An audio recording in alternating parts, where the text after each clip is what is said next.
So it is raining out here now, but I just gave my take on how the Jaguars should have, could have, and hopefully will rebuild their roster going forward, or at least what I'm gonna do if once I get me a team, in real life to rebuild their, well, yeah, to build something from the ground up or rebuild someone else's roster eventually. Because I'm not joking when I tell you the Jaguars are one of those teams that the evidence could not be more there. The talent is there. The tested talent is there. Even the developmental talent is there. You just don't go after any of them because you want people that you can control. And it really is. It's amazing. It's amazing. And by the way, like God bless when I keep saying guys like Michael Sam, because Michael Sam can play. He just got ousted out of the league because he was openly gay. And so on. And he didn't deserve that. It's vice versa what they've said a million times when they've said, quote unquote, can the guy help you win games? Yes or no? So sign him, yes or no? It's vice versa. Because if Michael Sam can help you win games, sacking quarterbacks into oblivion, then why don't you sign him, etc. And that's a big part of, what's wrong with the NFL, if you were to ask me, is the guy can win you games, why don't you, and so on. And that's kind of how the NFL kind of picks and chooses who they want to employ versus who they don't want to employ.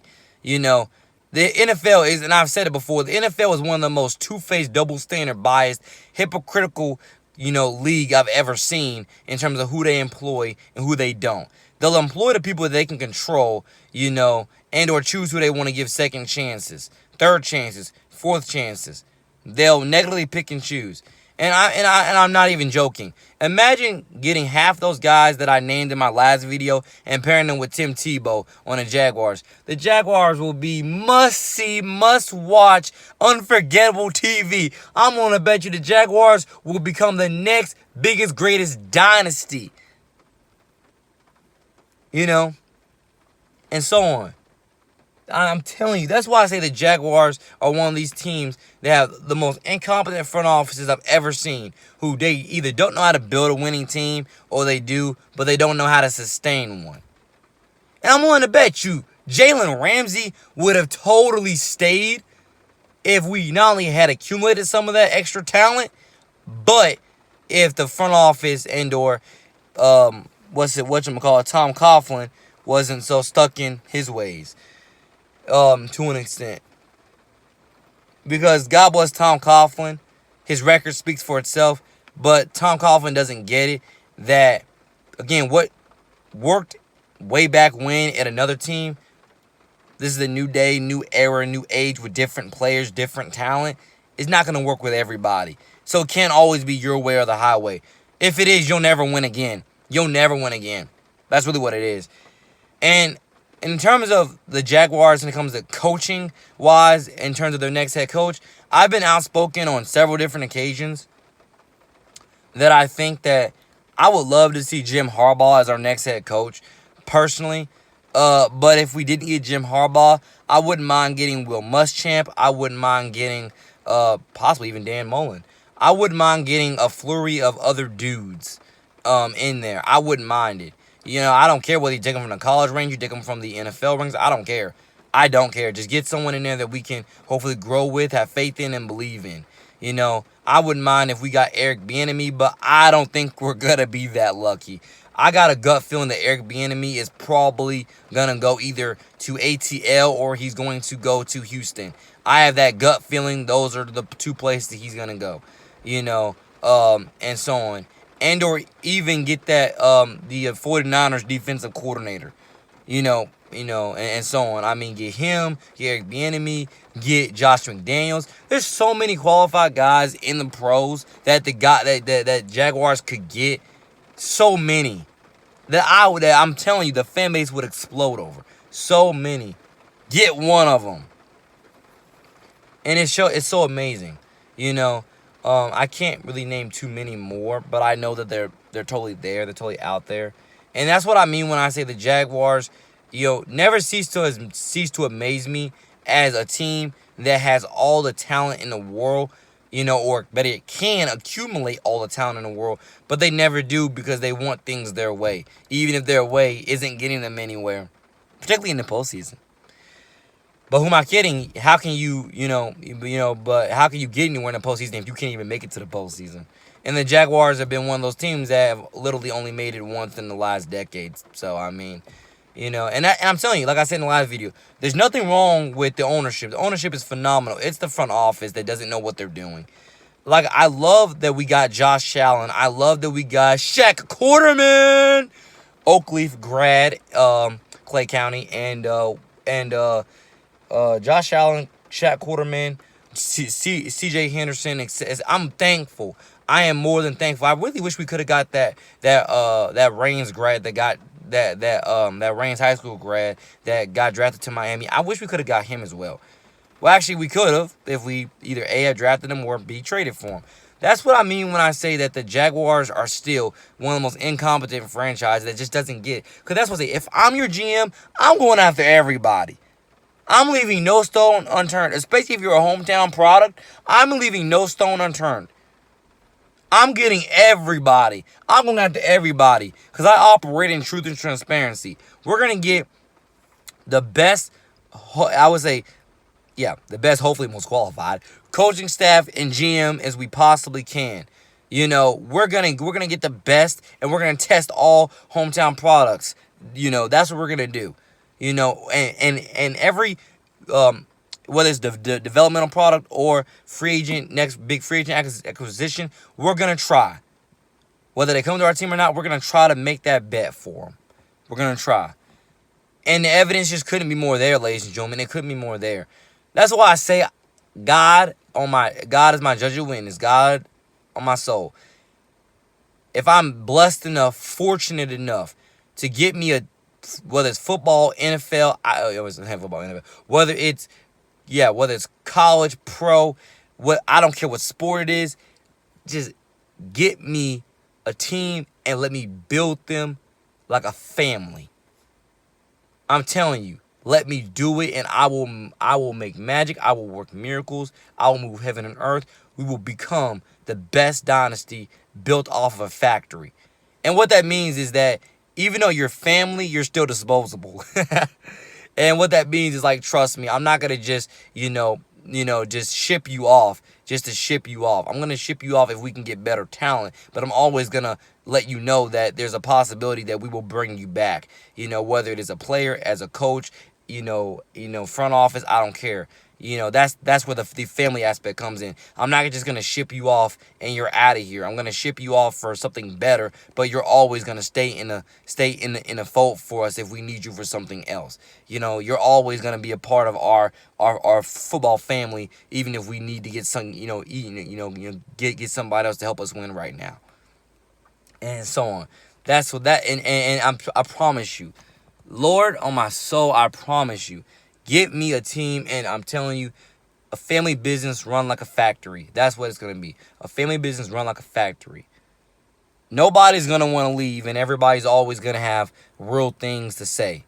Because I'm not just going to trade you away, and not consult with you first, or at least tell you about it. Well, consult you first, and do whatever I can to help your family. If you have, as well, do the best that they possibly can, because I know this trade is not just affecting you, it's affecting your family. I'm gonna care, I'm gonna run like a run it. Sorry again, I know what I'm trying to say, but again, words are just everywhere, trying to piece them together for the most fluent sentence that I can go with. That's why it's like I'm saying over and over and over again, or like I don't know what I'm saying, but I know what I'm saying. Just trying to piece everything together. But I'm gonna run the family business like a factory.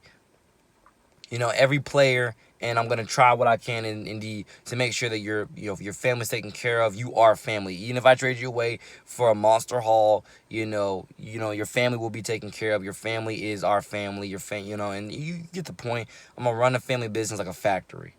We're always accumulating talent, but I'm always gonna keep you in the fold. Keep you in the mix of what we're doing, and try to bring you back if I can. Whether it's at that position, another position, or whatever, as you get the point. You're never just going to be another number or another body does. You're always going to be family, but we're going to run this thing like a factory, though, if that makes any sense. And with that also being said, yeah, bet the coaching acquisitions, if I can put that out there, I will look. I'm telling you, there's so many people the Jaguars can get, and I look forward to. Like I say, and that's why, yeah, there's so many people we can get. Oh, and actually, to get off on that and actually go on to the who we're drafting in this upcoming draft, I think I've said it. Actually, I know I've said it in other videos and I tweeted about it all day long, so you can go look me up, NJ2TheCity on Twitter. The Jaguars have people that they can get, as I've said 100 times before, but the Jaguars, I don't want them to draft Justin Fields or Mac Jones or Kyle Trask or even Felipe Franks. But we're going to have to draft somebody, or even BYU Zach Wilson. I don't want us to draft another quarterback because I love Gardner Minshew so much. But then, I can't help but to think, we have to, we're destined to, and it's going to happen one way or another. And the reason why I say that, ladies and gentlemen, is because the evidence proves it. We're destined to, we have no other choice. Garner's probably going to stay on our team, depending on who comes in as the new regime, because I don't see Doug Marrone and Caldwell still being there. I don't see it happening. They don't deserve to pick our next quarterback, and or they don't deserve to be there, to be the ones to trade that pick for a big haul. They don't deserve to be the ones. They don't deserve. After how they sabotage Garner and or sabotage the whole team, they don't deserve to be there. But like I said, we're going to be forced to draft somebody, man. Mac Jones' hometown, he's a can't-miss product. Kyle Trask is playing basketball on a football field. He deserves to. Justin Fields, another can't-miss product. Zach Wilson, I would love to see him as well. You get the point. Even Felipe Franks, as I said before, I mean it when I tell you, Felipe Franks, guys, my judging witness. Again, this is me speaking from an analyst standpoint, not a personal standpoint. Felipe Franks is an athlete. I'll give him that. Other than that, he's one of the most inaccurate quarterbacks I've ever seen in my entire life. He is, as an analyst, he's nothing more than an athlete. He has a long, long way to go before he is a consistently accurate passer. The guy's not going to take over the game for you and yada, yada, yada.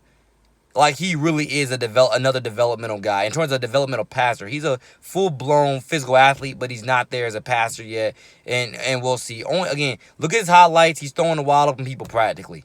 That's literally whenever he looks good as a passer, when he's throwing over the wide open people. But again, I would not mind if we picked him up, in the draft. But the point there is, this is the year of the quarterbacks. We have so many quarterbacks in this draft, and as I told you, the Jaguars, the Lions, the Falcons, Minnesota, and a few other teams, they're going to be forced to draft the quarterback no matter what. That's one of my biggest things and themes of this draft. 49ers as well. They're going to be forced to draft the quarterback whether they want to or not, because this draft class is filled with quarterbacks. I don't want the Jaguars to draft one, but I know they have to for obvious reasons. Because, again, there's nothing wrong with Garner. It's just that when you have a sorry record and your position is still up for grabs because of your sorry record, trust me, it would be different if we drafted a quarterback knowing that he's competing for the backup job versus we're drafting a quarterback knowing he's probably going to be our day one starter. Because it'd be different if we had a winning record and we still drafted a quarterback just because this is the year of the quarterbacks, and so on. So that quarterback has to wait his turn. Versus we're drafting a quarterback because he's probably going to be our day one starter. Not because Gardner, not because Gardner's not working, but because, everything else isn't working, and so on. But with that being said, I hope everybody gets it, understands it, and if I have to go into more accurate analysis, more fluent analysis going forward, we'll see where I can make things work, because I can talk sports all day, and one of the top things that I want to keep doing is talking sports and giving the most accurate analysis for any viewer, all viewers as possible, because I love you, I love talking sports, I got a lot more takes to go on, and we'll see. Welcome to your boy, man. NJ to the city out. God bless.